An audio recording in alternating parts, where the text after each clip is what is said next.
Hey everybody, welcome to another one of my quick blog tips for traveling and such.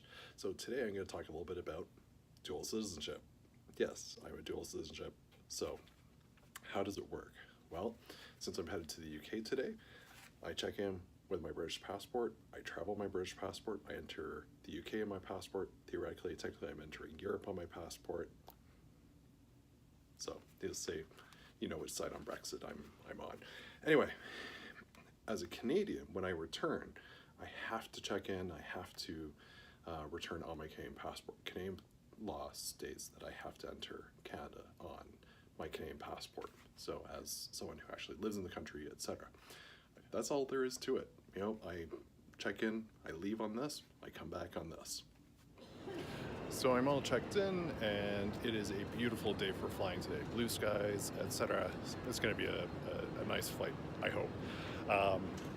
So the question is, what does this get me while I'm here in Canada? Absolutely nothing in terms of security. Imagine that. I still have to use my NEXUS card if I want fast track or priority security, etc. So I can use that because they check it for ID. They don't use it to check you in and all that stuff. I'll use that on the way back to enter passport control. So here I go.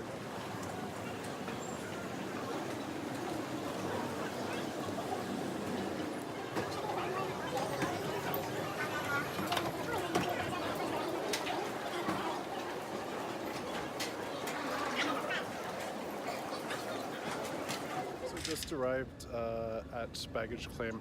Going through the UK border was fantastic. You know, very similar to NEXUS, although even more streamlined. Put down a biometric passport, specifically UK or EU one.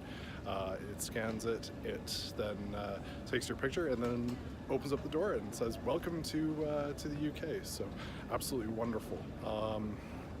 So yeah, very much liking that. I think Canada needs to invest in a similar system for Canadian residents as well. So